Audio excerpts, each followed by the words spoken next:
मंदो लक्ष्मण पद जल जाता, शीतल सुभग भगत सुखदाता।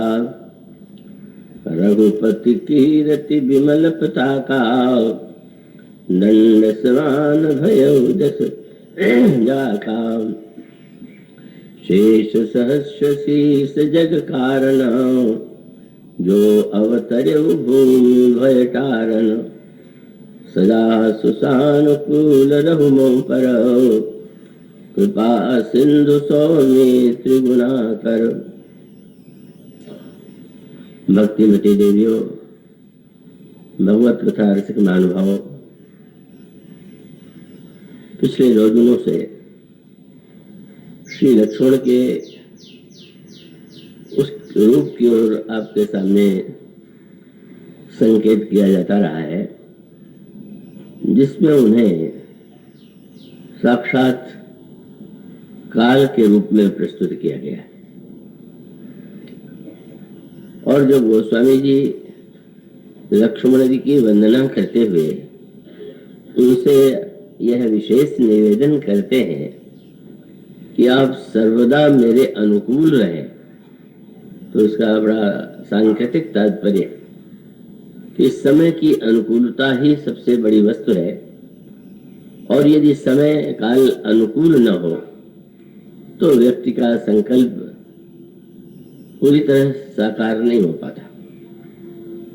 तो व्यक्ति के द्वारा जो कुछ किया जाता है उसके नियामक रूप में जिन 4 का नाम लिया गया है, काल कर्म स्वभाव गुण घेरा, और इसका ठीक आप एक भिन्न पक्ष तब पाते हैं जब राम राज्य का वर्णन किया गया। तो फिर वो एक प्रश्न था, भगवत गीता में या श्रीमद् भागवत में और रामायण में अनेक एकताएं भी हैं और कुछ अनेकता भी, और उन दोनों का महत्व है। भगवत गीता में व्यक्ति को काल को हम कैसे जीवन में स्वीकार करें इसकी ओर संकेत किया गया।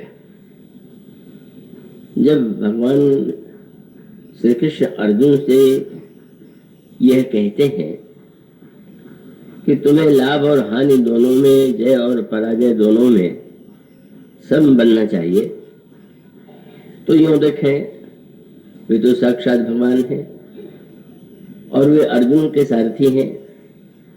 तो भगवान को यूं तो यही कहना चाहिए कि तुम्हारी विजय निश्चित है, पर ऐसा उन्होंने नहीं कहा। उन्होंने कहा कि नहीं, लाभा लाभो जया जय, लाभ और हानि में, जय और पराजय में तुम्हें समत्व में स्थित होना चाहिए। और फिर विराट रूप के दर्शन में भगवान ने जब अपना परिचय काल के रूप में दिया तो वहां भी भगवान का संकेत था कि काल के द्वारा ही सृष्टि संचालित हो रही है और वह काल भी मेरा ही एक रूप है। और उस काल के क्रम में कभी सृजन होता है, कभी निर्माण होता है और कभी उसका प्रलय होता है। और इसलिए मानो भगवत गीता का मूल सूत्र यह है कि यदि प्रतिकूलता हो और ऐसे अवसर आवे कि जब व्यक्ति को पराजय का भी सामना करना पड़े या लाभ के स्थान पर उसे हानि हो, तब भगवान मानो अर्जुन के माध्यम से समत्व का जो संदेश देते हैं आप उसमें एक भिन्नता पाएंगे। संजय जब गीता का श्रवण कराते हैं धृतराष्ट्र को, तो वो यही कहते हैं कि अर्जुन की विजय तो निश्चित है। कितना अंतर है।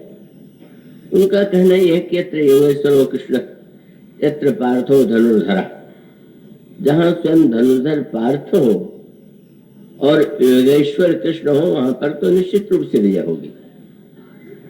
तो भगवान के प्रति वह वाक्य जो संजय के मुख से हम सुनते हैं, स्वयं भगवान वैसा नहीं कहते।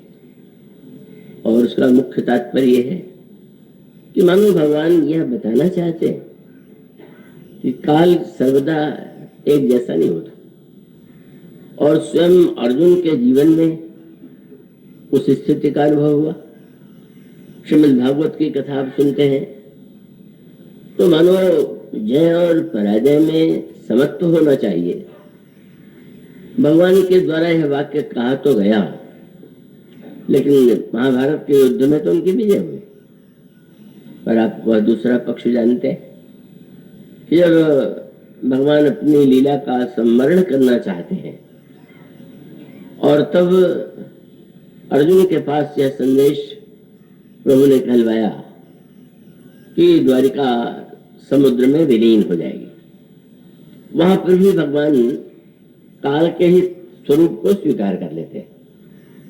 और श्रीमद् भागवत को यदि आप पूरी तरह पढ़ते हो बहुधा तो उसमें भी हम लोग वही पक्ष पढ़ना चाहते हैं जो बड़ा मधुर हो, रसमय हो। यह मनुष्य का स्वभाव है, लेकिन यह संकेत आपको आप पढ़ने आप निश्चित रूप से पाएंगे कि जब भगवान वेद व्यास कहते हैं कि महाभारत के युद्ध के बाद भगवान मानो द्वारिकापुरी में स्वयं काल के रूप में ही निवास कर रहे थे, क्योंकि उनका संकल्प यह था कि पृथ्वी का भार उतारने के लिए ये यदुवंश के व्यक्तियों को भी इनका भी विलयन होना चाहिए, प्रलय होना चाहिए, विनाश होना चाहिए। बड़ा कठोर निर्णय था। पर भगवान ने जब यह कहा और उसी के अनुकूल जैसा घटित हुआ तो मानो काल कितना प्रबल है इसकी ओर भगवान संकेत कर रहे थे।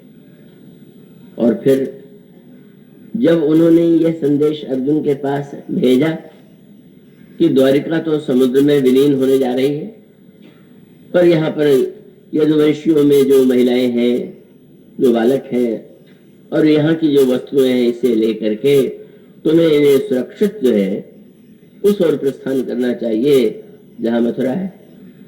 और कितनी बात विचित्र सी पढ़कर लगती है कि अर्जुन जिस समय उस यदुवंश की और भगवान कृष्ण की रानियों को और अन्य सब को लेकर के जा रहे थे मथुरा की ओर, उस समय वनवासियों ने, कोल किरातों ने उन्हें चुनौती दिया। अवीर के शब्द के रूप में उनको चुनौती मिली। अर्जुन को आश्चर्य हुआ कि ये मुझको चुनौती देने का साहस कर रहे, शायद मुझे नहीं पहचानते। और तब उन्होंने कहा, तुम जानते हो कि मैं कौन हूं? और जब उन्होंने कहा कि हाँ जानते, आप पार्थ हैं, धनुर्धर हैं, अर्जुन हैं, पर आपसे हमें कोई भय नहीं लग रहा।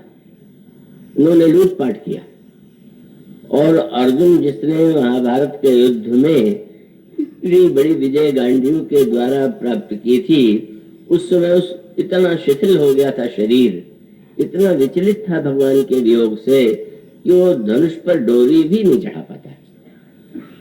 और तब अर्जुन को गीता का स्मरण उस दिन विशेष रूप से आया। भगवान ने जो कहा था कि जय और पराजय दोनों में सम रहना है, तो उस समय तो विजय मिली थी।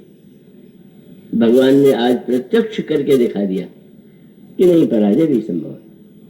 और अर्जुन जैसा योद्धा रक्षा नहीं कर पाया और वो लूट लिया गया उनके द्वारा। कितना विचित्र कष्टदायक वह प्रसंग है।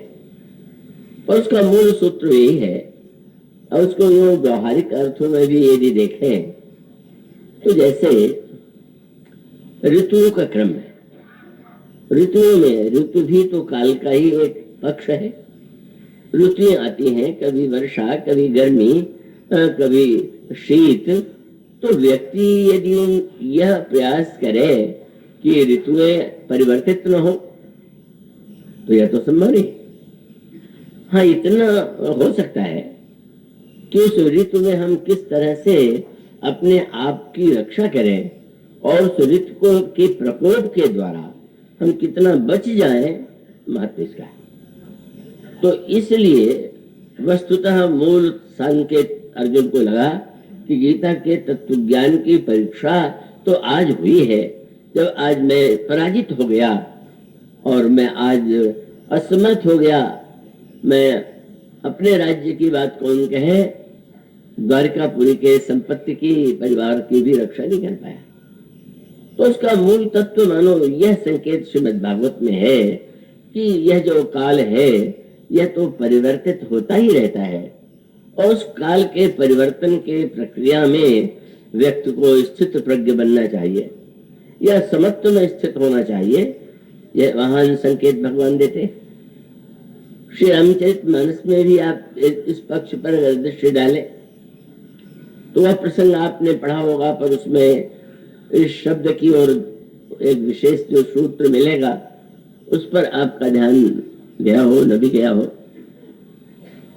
कि प्रताप भानु का जब राज्य हुआ तो प्रताप भानु ने सारे विश्व को जीत लिया, यज्ञ किए, धर्म किए, पर उन राजाओं ने जिन्होंने प्रताप भानु के सामने चरणों में गिर करके शरणागति की मांग की, जो यही निवेदन करते रहे कि हम तो आपके अधीन हैं, पर आश्चर्य, उन राजाओं में एक राजा ऐसा था कि छोटे से राज्य का स्वामी होने पर भी वो प्रताप भानु के सामने झुकने के लिए प्रस्तुत नहीं हुआ। लोगों ने शब्द कहा कि क्या कर रहे हो, जिस योद्धा के बस में सारे संसार के राजा हो गए तुम उसे उसको चुनौती दे रहे हो। और तब वह उसकी विशेषता ये थी, और वही उसका एक विशेष गुण था, जो व्यक्ति काल तत्व को जानता है उसमें धैर्य की शक्ति आ जाती है, सहन करने की क्षमता आ जाती है। उसको उसने यही कहा कि ये सफलता तुम्हें लगती होगी कि प्रताप भानु की है, तो ये प्रताप भानु की तो नहीं विशेषता है। और तब आपको बड़ी सांकेतिक चौपाई मिलेगी कि उसने कहा कि तो समय की समय है, और वो चौपाई में गोस्वामी कहते उसने सोचा कि समय प्रताप भानु कर जानी, यह समय प्रताप भानु की सफलता का है, और आपन अति असमय अनुमानी, और आज मैं अगर उस स्थिति में नहीं हूं तो समय मेरे प्रतिकूल है, लेकिन क्या समय सर्वदा एक जैसा रहता है, मैं प्रतीक्षा करूंगा। मानो उसकी धीरता के पीछे भी मानो यह धारणा थी कि हम पराजित में विचलित न हो जाए, असफलता से, अपने आप में हीनता से ग्रस्त न हो जाए, और यह न मानने की भूल कर बैठे कि यह व्यक्ति ही सबसे बड़ा सब कुछ है। वो निश्चय करता है क्या होता है प्रताप भानु, और लोगों ने जब ये कहा कि प्रताप भानु है तो उसने यही कहा कि क्या भानु में परिवर्तन नहीं होता, जो सूर्य के प्रातः काल के समय दिखाई देता है, जो मध्याह्न के समय दिखाई देता है, क्या सायंकाल के समय वस्त नहीं होता। तुम क्यों यह मान बैठे हो कि समय सर्वदा मेरे प्रतिकूल रहेगा और प्रताप भानु के अनुकूल रहेगा। इतना धैर्य उसमें था कि उसने निर्णय किया मैं उस समय की प्रतीक्षा करूंगा, और सचमुच उसकी जो सफलता थी उसके मूल में निराश होने की वृत्ति नहीं, मैं पराजित हो गया या प्रताप भानु कोई अद्वितीयतम व्यक्ति है, ये धारणा उसके मन में नहीं। समय ने प्रताप भानु को इतना महत्व दे दिया है और मैं समय की प्रतीक्षा करूंगा। और गोस्वामी जी बड़ी जो उनकी दार्शनिक भाषा है कि उस राजा का मित्र कौन है, उसका नाम है कालकेतु। कालकेतु में भी काल शब्द, ये काल शब्द काल में भी जुड़ा हुआ है, और अनेक प्रसंगों में कल संकेत किया गया था, वह कालकेतु का मित्र है। और कालकेतु और यह जो राजा है यह उस समय की प्रतीक्षा में अपने आप में धैर्य पूर्वक स्वयं को रोके हुए हैं, वह समय आने दो। और तब आप किस तरह से गोस्वामी जी ने बड़ा मनोवैज्ञानिक और जीवन के सत्य की ओर संकेत किया। प्रताप भानु ने जब सारे विश्व को परास्त कर दिया, सब अधीन हो गए, तो एक उसमें गर्व की अनुभूति हुई, कौन है जो मेरे सामने टिक सके। और तब गोस्वामी जी एक दिन की घटना का छोटी सी घटना ने उसको कहां पहुंचा दिया। और वो वर्णन बड़ा सांकेतिक है। प्रताप भानु विंध्याचल के गंभीर वन में शिकार करने के लिए जाता है। विंध्याचल गंभीर बन गयऊ और मृग पुनीत बहु मारत भयऊ। विंध्याचल के वन में जाकर के उसने शिकार किया और सफलता पूर्वक वो लौट रहा था। और अचानक एक दृश्य सामने आया। एक विशाल सूकर सामने खड़ा था। सूकर का रंग काला था, उसके दांत जो सफेद चमक रहे थे। अब गोस्वामी जी की जो संकेत करने की शैली है, उस दृश्य को देख करके क्या लग रहा था, तो गोस्वामी जी की शब्दावली है कि उस सूकर को देख करके ऐसा लग रहा है कि जैसे राहु ने चंद्रमा को ग्रस लिया। सूकर राहु है और दांत जो चमक रहा है वो मानो चंद्रमा है। और जनु बन ग्रसेहु दुरेहु ससी ग्रसे राहु। पर गोस्वामी जी बताना क्या चाहते हैं कि चंद्रमा कितना भी प्रकाशमय क्यों न होता हो, लेकिन उस पर भी ग्रहण लगता है। और यह संकेत था कि अभी तो चंद्र ग्रहण हुआ है, आगे सूर्य ग्रहण भी होने वाला है। और तब उसको शूकर को देख करके उसे एक लोभ उत्पन्न होता है। ये तो ऐसा शूकर तो कभी देखा नहीं, क्यों न इस पर बाण को चला करके मैं इसका वध कर दूं। पर वो पहला शूकर था, बस यही समय का परिवर्तन है। फिर जिस समय राजा ने बाण चलाया वो शूकर उसको बचा गया, शूकर को नहीं लगा। राजा अधीर हो गया, उसका शत्रु धीर है, अधीर हो गया। अच्छा, लोग क्या कहेंगे? मेरे सेनापति मेरे मंत्रियों को लगेगा कि मेरे बाण में वो सामर्थ्य नहीं है, उस प्रकार की शक्ति नहीं है।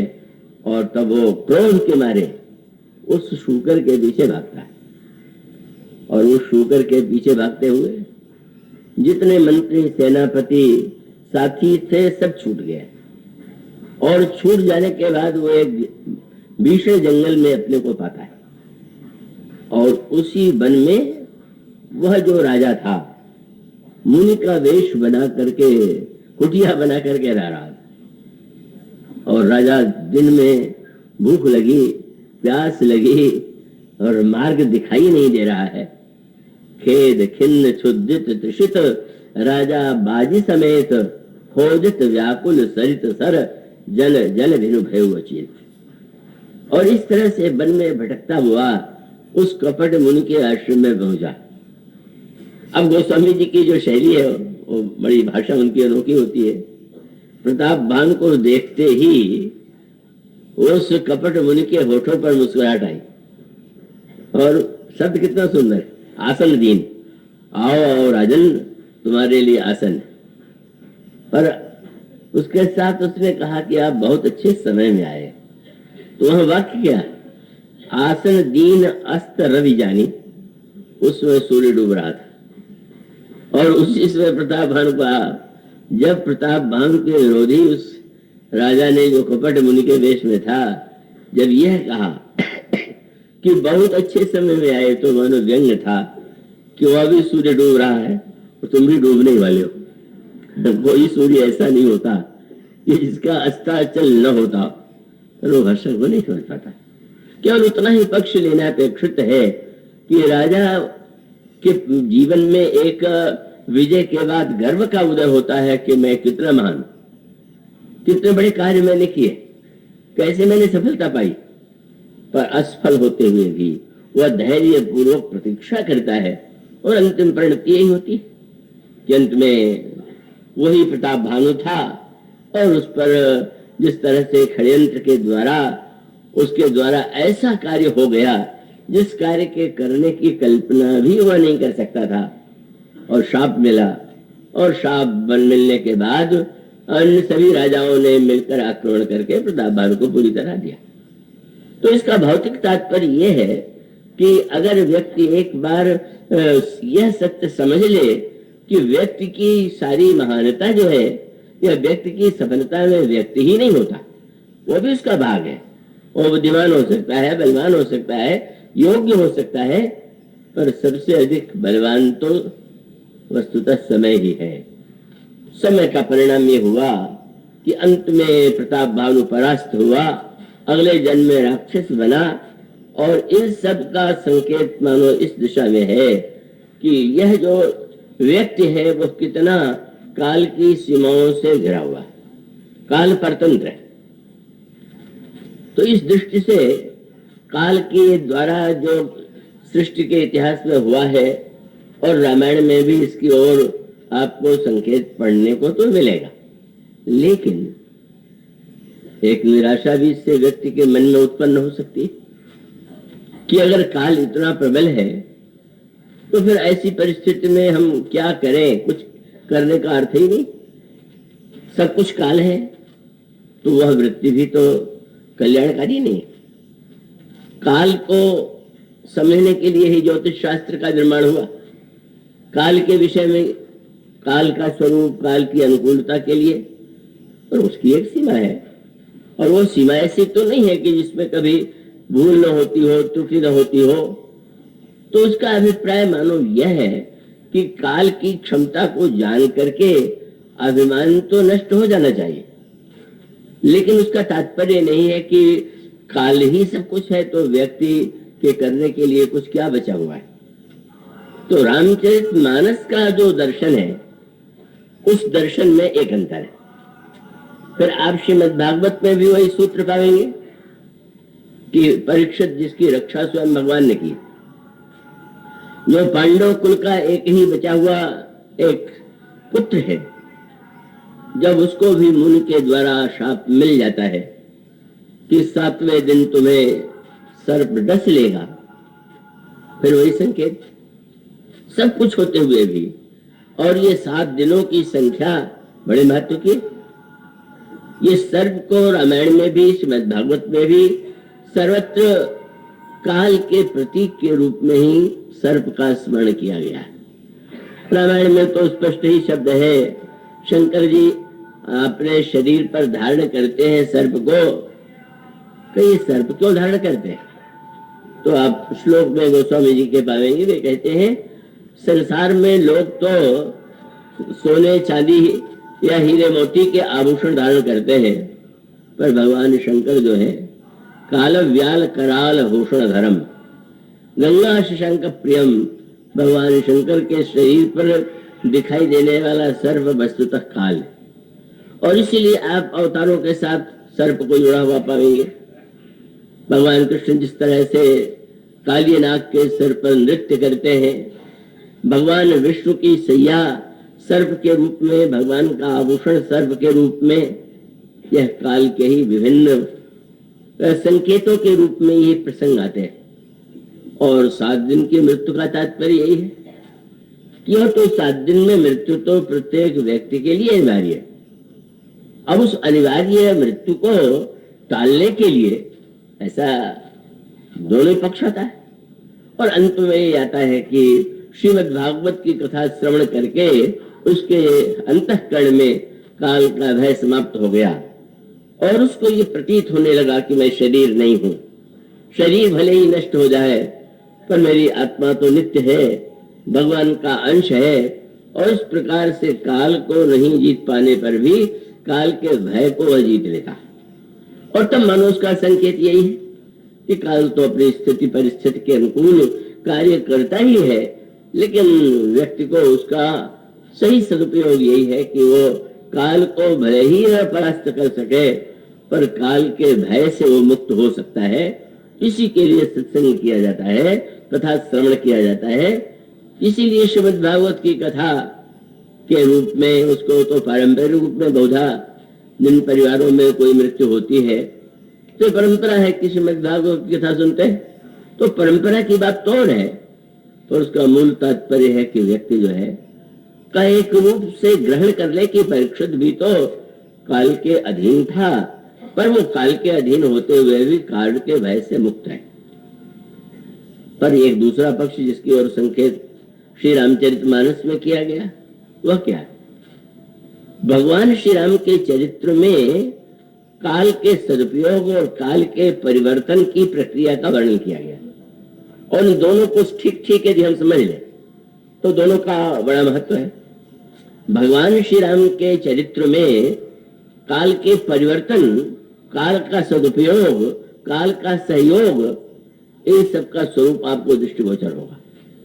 और इसलिए जब आप पढ़ते हैं कि राम राज्य का भगवान श्री राम के द्वारा निर्माण हुआ, तो राम राज्य की विशेषता गोस्वामी जी जब बताते हैं तो ये कहते हैं कि राम राज्य की विशेषता यह थी कि दुख के जो 4 कारण हैं उनका कोई प्रभाव राम के राज्य में नहीं था। और वो दोहा अगर आपने पढ़ा हो, क्या गोस्वामी जी कहते हैं, राम राज नभ गेस सुनु सचराचर जगमाही, काल कर्म स्वभाव गुण कृत दुख काहु हिना। चारों व्यक्ति के जीवन को प्रभावित नहीं कर पाते हैं, यह राम राज्य का वर्णन। तो मानो 2 पक्ष हो गए, काल को स्वीकार करना और काल को भी अनुकूल बनाने की चेष्टा करना, काल के ज्ञान के द्वारा उसका सदुपयोग करना। तो मानो श्री रामचरितमानस में इसलिए गोस्वामी जी ने ये कहा कि युग बदल गया। वो चौपाई राम राज्य के वर्णन में आती है, त्रेता भई कृत युग की करणी। शास्त्री कहते हैं उस समय तो परिवर्तित होने वाला है, काल तो बदलने वाला है, पहले सतयुग आया, फिर त्रेता, फिर द्वापर, फिर कलयुग। पर वो कहते हैं कि ऐसा नहीं, जब श्री राम का राज्य हुआ तो सतयुग लौट आया। तो मानो ये काल के परिवर्तन की जो प्रक्रिया है, ये व्यक्ति के लिए किस तरह से इस दिशा में बढ़ने की चेष्टा की जाए, यह मुख्य केंद्र रामायण का है, श्री राम के चरित्र का है। और इसीलिए श्रीमद् भागवत में किसी ऐसे दिव्य राज्य की स्थापना नहीं होती कि जिसका स्मरण व्यक्ति करे। यह कोई भगवान कृष्ण या भगवान राम की तुलना भी नहीं, निंदा स्तुति भी नहीं, पर इसका अभिप्राय यह है कि भगवान दोनों ही इस प्रकार के सत्य जो है व्यक्ति के समक्ष जीवन में प्रस्तुत कर देते। और इसलिए यह जो गोस्वामी जब ये कहते हैं कि त्रेता भई कृतयुग की करणी, युग तो त्रेता था, पर श्री राम के आगमन से उनके राज्य में सतयुग लौट आया। तो यह मानो काल के परिवर्तन की प्रक्रिया, काल को ऐसी दिशा में मोड़ने की प्रक्रिया है जो बड़ी कठिन है, पर वह भी संभव है। इसका संकेत श्री रामचरितमानस में आपको पढ़ने को मिलता है। और इसीलिए उसका सबसे बड़ा संकेत क्या है कि जब भगवान श्री राम गर्भ में आते हैं तो सृष्टि में तो सृजन की प्रक्रिया में भी काल का ही क्रम, चमत्कार से कोई बालक पैदा नहीं हो जाता, उसकी एक समय है, सीमा है, अवधि है, उतने महीने के बाद बालक का जन्म होता है। पर भगवान राम के प्रसंग में लिखा गया, जा जनते हरि गर्भ आए, सकल लोक सुख संपत्ति छाए, मंदिर महाराज सबरानी, शोभा शील तेज की खानी। कितने महीने गर्भ में रहे, 2 प्रकार के मत हैं, 10 और 12 मास। वो स्वामी जी कहते हैं कि 10 और 12 की गणना मैं क्यों करूं, मैं तो यही कहूंगा कि सुख जुट कछुक काल चले गए हो। यह गिनने का समय ही नहीं रहा कि कितने महीने रहे। एक स्थिति ये भी तो होती, कभी आपको कथा में आनंद आवे तो लगेगा आज कथा बड़ी जल्दी समाप्त हो गई, और किसी दिन लगता है कि आज समाप्त ही नहीं होगी क्या। अब वो समझ में नहीं आ रहा, या कहीं किसी कारण से मन एकाग्र नहीं है या निद्रा आ रही है। मानो एक अनुभूति, गोस्वामी जी कहते मैं दिन नहीं गिनता, मैं नहीं कहता कि कितने महीने रहे, जय प्रभु प्रगट सो अवसर भयो, जो लगन ग्रह बार तिथि। भगवान श्री कृष्ण के समय सब प्रतिकूल ही प्रतिकूल है। वर्षा ऋतु है, बेहौनी रात है, बादल गरज रहे हैं, बिजली चमक रही है, यमुना में उफान आया हुआ है, कारागार है। यही है काल की प्रतिकूलता। पर उसमें भी भगवान तो आ ही जाते हैं, भगवान पधारते हैं। और यहाँ तो नवमी तिथि, मधुमास पुनीता, शुक्ल पक्ष, अभिजित हरि पीता, चैत्र का मास, बसंत, और ऐसी ऋतु कि शीतल मंद सुरभि वह वायु, शीतल मंद सुगंधित वायु बह रही है। और मध्य दिवस अति शीतल घामा, वो मध्य दिवस में न बहुत ठंड है और न तो बहुत गर्मी है, पावन काल, फिर वो काल शब्द यहाँ पर भी, ये श्रीमद् भागवत में भी शब्द का प्रयोग है, कालो परम शोभना, भगवान कृष्ण के संबंध में। पर वैसे अगर देखें तो परिस्थितियों की पूरी प्रतिकूलता वहां दिखाई देती है। और कितनी विलक्षणता है कि भगवान को वे तो सर्वसमर्थ है। उसी समय वो कंस का वध क्या नहीं कर सकते थे क्या? ऐसा तो नहीं हुआ। इसीलिए उस कवि की कविता जब मैंने पहली बार पढ़ी तो ऐसा लगा कि उसने समय की गरिमा कोई उस कविता में प्रस्तुत किया। वो भगवान के संबंध में सत्य न हो पर व्यक्ति के जीवन में सत्य है। तो उस कवि ने तो सबसे पहले भगवान कृष्ण का नाम लिया और एक समय कृष्णचंद्र भाग गए आधी रात, और एक समय कंस को पछाड़ो एक क्षण में, और एक समय पारथ ने 10 दिशा जीत ली, और एक बार भिल्लन ने लूट लिया वन में, और एक बार रावण ने 10 दिशा शीश जीत ली, और एक बार 10 शीश काटे गए रन में। कवि अंत में कहते हैं मानुष बिचारे को कौन कहे दीनानाथ, अरे दिनकर की 3 दशा होते एक दिन में। सूर्य की भी दशा जो है एक ही दिन में 3 प्रकार की होती है। मानो भगवान कृष्ण को कोई आवश्यक नहीं था कि वो इस प्रकार से अर्धरात्र में ये कहे पिता से कि तुम मुझे चुपचाप ले जा करके पहुंचा दो। वो चुनौती दे सकते थे कि तुम घोषणा कर दो, कंस क्या कर लेगा? तो कंस तो कुछ नहीं कर सकता है। पर इतना होते हुए भगवान मानो यही मानते हैं कि ना, काल को जो स्वीकृति है, काल का जो महत्व है वो यही है कि कंस के वध का भी एक काल है, और उस काल तक व्यक्ति को कैसे रहना है, कैसी साधना है, इस सत्य को दिखाने के लिए ही वह आदेश दे देते हैं वहां से मुझे अपने आप को ले जाने का। तो ये जो समय की अनुकूलता है वो स्वामी जी कहते हैं सभी तो अनुकूल, मास भी, पक्ष भी, ये शुक्ल पक्ष है, और नक्षत्र भी गोस्वामी जी ने चुना कितना सुंदर। ठीक 12 बजे हमारे शास्त्र तो हर वस्तु को एक नया अर्थ देते हैं। ज्योतिष शास्त्र में अलग अलग नक्षत्रों का अलग अलग फल बताया गया और मुहूर्त बताए गए, पर उन्होंने कहा कि प्रत्येक दिन मध्याह्न में एक समय आता है जिसको कहते अभिजित, और ये अभिजित नित्य आता है, और भगवान राम उसी अभिजित में प्रकट हुए। पुष्य न कह करके वो उस समय जो कहना चाहते हैं वो यही है कि उन्होंने कहा कि अभिजित हरिप्रीता। और ये कितना बड़ा आश्वासन है कि अगर और नक्षत्रों की प्रतीक्षा करें तो महीने में एक बार आवेगा, पर अभिजित तो नित्य आपके जीवन में आता है। जब आपके जीवन में मध्याह्न आ जाए, जब अभिजित आ जाए, तभी आप भगवान को प्रकट कर सकते हैं, भगवान को पा सकते हैं। तो सारी अनुकूलताएं गोस्वामी जी कहते जो लगन ग्रह वार तिथि सकल भय अनुकूल, और चर और अचर हरस जुत राम जन्म सुख मूल। और उसके बाद वो स्वामी जी फिर उसको एक भावनात्मक और दार्शनिक रूप देते हैं। भगवान राम का जन्म सूर्य वंश में हुआ, और यूं आप देखें तो सूर्य भी काल का ही एक सांकेतिक स्वरूप है। आप ये जानते हैं कि सूर्य कब उदित होगा, कब सूर्यास्त होगा, तो मानो सूर्य के द्वारा पहले सूर्य घड़ी से भी लोग समय का निर्धारण करते थे, और आपकी घड़ी क्या है, वो मानो एक जो चक्र चल रहा है समय का, उसका एक संकेत। वो स्वामी जी कहते हैं कि श्री राम ने जब जन्म लिया तो जन्म लेते समय सबसे अधिक प्रसन्नता भगवान सूर्य को हुई। जो मेरे कुल में ईश्वर ने परब्रह्म परमात्मा ने जन्म लिया है, और अयोध्या के उत्सव का आनंद देख करके वो स्वामी जी कहते हैं कि उस दृश्य को वो स्वामी जी कहते हैं जब सूर्य ने देखा तो इतना कौतुक देख कि पतंग भुलाना और मास दिवस से ही जाते जाना, 1 महीने तक सूर्य रुका रह गया। क्या अर्थ है?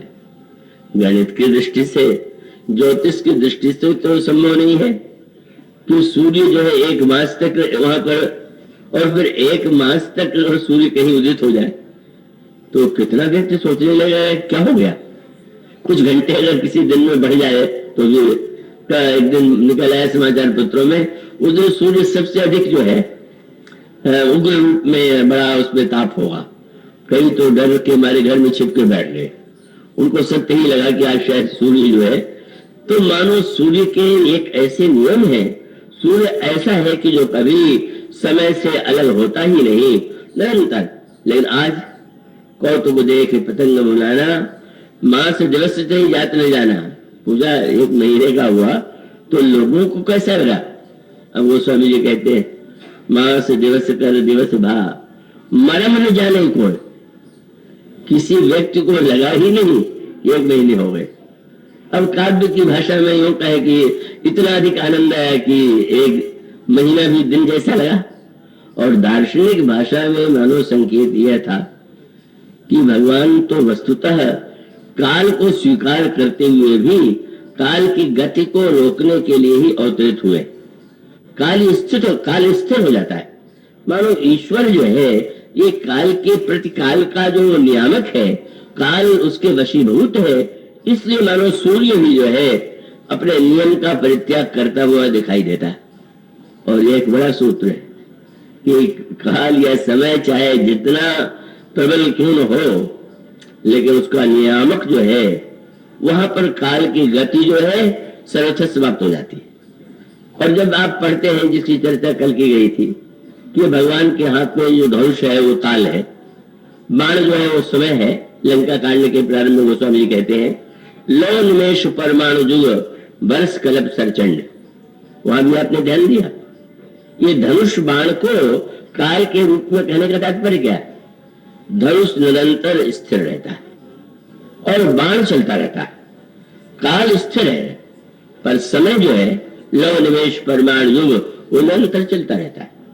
जब श्री राम अवतरित होते हैं तो सूर्य स्थित हो गया।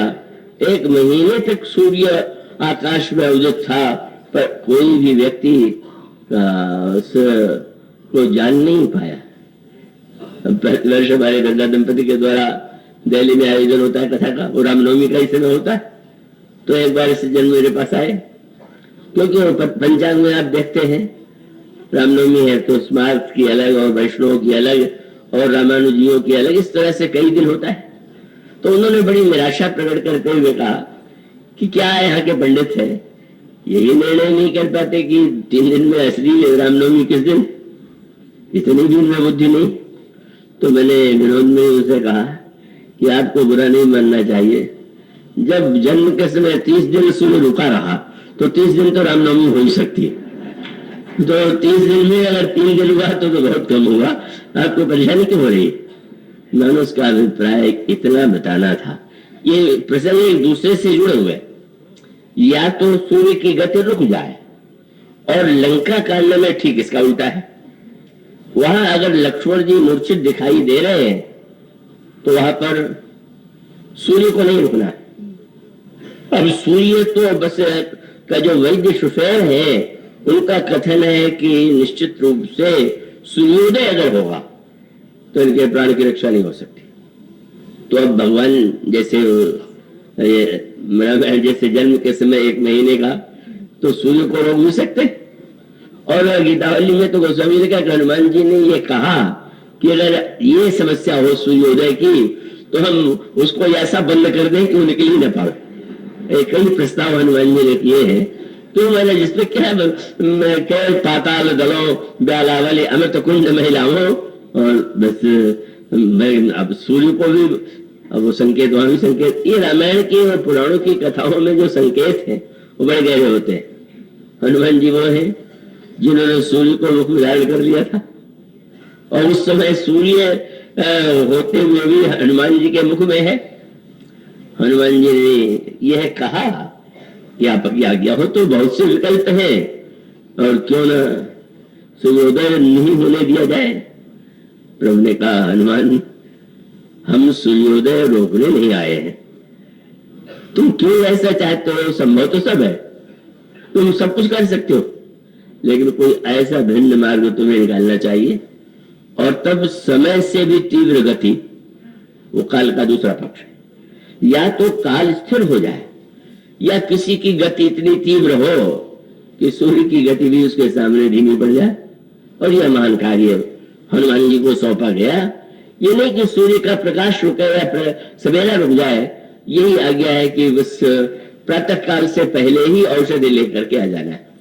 ये रामायण के प्रसंग एक दूसरे से जुड़े हुए, उनमें संकेत ये है, उसको पढ़ने वाला उसका आनंद दूसरे रूप में ले ले, चमत्कार के रूप में ले ले।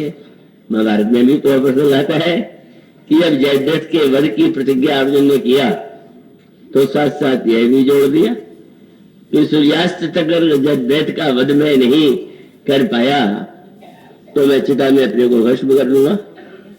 और उस दिन का युद्ध इतना कठिन था कि अर्जुन चक्र का भेदन करके जयद्रथ के पास नहीं पहुंच पाए। और अचानक लगा कि सूर्यास्त हो गया, चारों ओर एकदम दुख पांडवों की सेना में व्याप्त हो गया। अर्जुन ने प्रतिज्ञा किया है कि सूर्यास्त अगर जयद्रथ का वध नहीं हुआ तो मैं प्राण दे दूंगा। और तब चिता सजा दी गई। अर्जुन उस पर जाकर के बैठ गए और बड़े प्रसन्न मन से जयद्रथ से भी ये कहा, सारे उधर के सेनापतियों ने, आचार्यों ने, अब देखो अब तो अर्जुन तुम्हारा शत्रु जो है भस्म होने जा रहा है, तुम भी तो इस दृश्य को देख लो। और जयद्रथ जब सामने जो ही आया तो श्याम सुंदर श्री कृष्ण ने अनोखा कौतुक किया। वह सूर्यास्त का भ्रम ही था जो उनकी माया के द्वारा उत्पन्न हुआ था। और तुरंत उन्होंने जो ही उस आवरण को समाप्त किया, सूर्य चमकने लगा। भगवान कृष्ण ने कहा, अर्जुन अभी सूर्य शेष है। और तब जयद्रथ का वध भगवान कृष्ण के संकेत पर होता है। अब ये प्रसंग मुझे आजकल पढ़ने को, कभी मुझे पढ़ने का स्वभाव रहा है। कई लोग खोज करते हैं कि उस दिन कुरुक्षेत्र में ग्रहण था, तो एक सज्जन ने पुराने पंचांग से जो 5000 वर्ष के पहले की कल्पना किया, वो युद्ध जो है तो वो यहाँ नहीं लड़ा गया, रूस के कासेशस में लड़ा गया। क्यों बोले, वो ग्रहण जो है वहीं पर पड़ा उस समय। तो वस्तुतः ग्रहण था, लोगों ने ब्रह्मवश मान लिया और वो अर्जुन की बात पूरी हो गई। तो उस बेचारे को तो बुद्ध जंगत बनाना था। अब यहाँ ग्रहण नहीं तो जहां ग्रहण होगा वहीं पहुंचा दो, वही की व्याख्या कर दो। भगवान जिस प्रकार से अपने कौतुक के द्वारा ऐसा करते हुए दिखाई देते हैं, पर भगवान सर्वदा तो ये नहीं करते। भगवान की ये अद्भुत, इसीलिए दोनों प्रसंगों में जन्म के समय यदि मास दिवस कर दिवस भा मर्म न जाने कोई, तो उसके पश्चात गोस्वामी जी फिर जब लीला प्रसंग में आते तो लीला प्रसंग में जो एक महत्व का सूत्र है, और सूत्र ये है कि श्री भरत और शत्रुघ्न जो है परस्पर एक दूसरे के अत्यंत सन्निकट रहते हैं। और श्री राम तो श्री लक्ष्मण के बिना रह नहीं सकते। लक्ष्मण निरंतर उनके साथ है। और जैसा कि मैंने कहा, काल के जो अनेक नाम रामायण में आपको पढ़ने को मिलेंगे। भगवान शंकर काल है, धनुष काल है, लक्ष्मण जी काल है। काल के इन विविध जो स्वरूप है उसमें ये एक संकेत गोस्वामी जी ने कहा कि सुनो गिरिजा क्रोधा नर जासु, जारे भोल चारिद से आसु, सगर संग्राम जीत को ताही, सेवन सुर मुनि अग जग जाए। उनका मेघनाथ क्या परास्त कर सकता है लक्ष्मण जी को? यह तो वह है जो सहस्त्र शीर्ष है, 1000 मुख वाले। और इसका अभिप्राय है कि एक मुंह वाला सांप ही इतना डरावना होता है कि व्यक्ति आतंकित रहता है, कब अंधेरे में कहां से आकर के डस लेगा।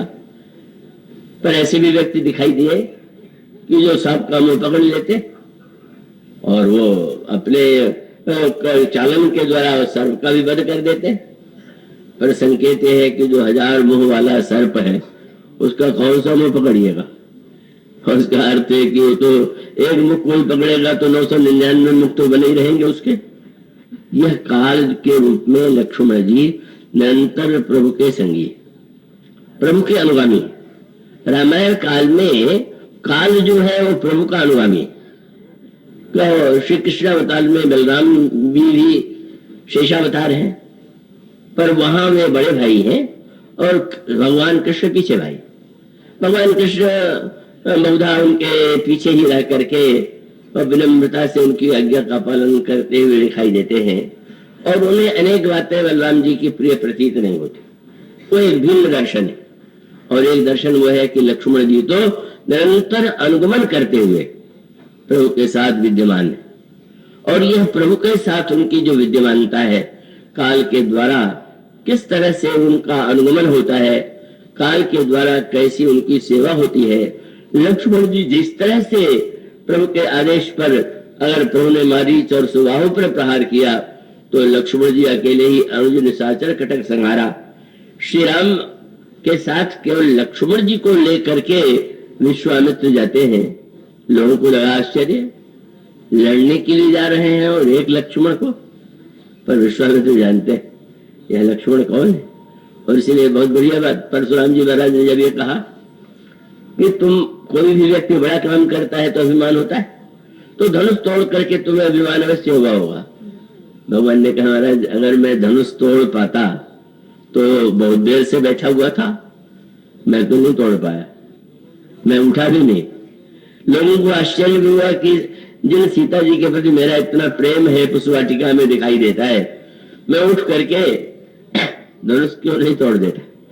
और गोस्वामी जी कहते उस समय भगवान जिस अंतर्द्वंद का वर्णन करते हो मानव लीला के लिए उपयोगी, एक सीमा तक ऐसी आ गई कि जनक नंदिनी को लगने लगा कि तो प्राणी चले जाएंगे। और तब भगवान गोस्वामी जी कहते भगवान ने सोचा क्या का बरसा जब कृषि सुखाने और समय चुके पुनि का पछताने। बड़ी कठिन स्थिति है, बड़ा जटिल है। अगर अभी कर दे तो भी ठीक नहीं और बाद में अगर समय ही न रह जाए तो फिर क्या उसका परिणाम होगा। और आप देखेंगे अंत में भगवान राम का संकेत ये था कि महाराज धनुष मैंने थोड़ी तोड़ दिया। वो स्वामी ने लिखा है श्री राम धनुष तोड़ने के लिए कब चले, जब विश्वामित्र जी ही पहले कह देते कि राम उठ करके तोड़ दो, उन्होंने भी नहीं कहा। कब कहा, विश्वामित्र समय शुभ जानी। विश्वामित्र समझ गए धनुष के टूटने का यही समय और स्नेह से बोले उठो राम, समय आ गया, तुम धनुष तोड़ दो। किसी ने पूछा क्या विश्वामित्र जी पंचांग देख करके समय का निर्णय करते थे, पर गोस्वामी जी का संकेत क्या है कि विश्वामित्र के पहले लक्ष्मण जी बोले और लक्ष्मण जी ने जब गर्जना किया तो गुरु जी समझ गए समय जब गरज रहा है तो धनुष टूटने का समय भी यही काल की ही क्षमता है। और लक्ष्मण जी आदेश देते हैं धनुष राम चाहिए शंकर धनु तोड़ा और आदेश देते हो सजग सुन आया सुमोरा। मैं आदेश देता हूं श्री राम धनुष तोड़ने वाले। यह भाषा काल की भाषा थी।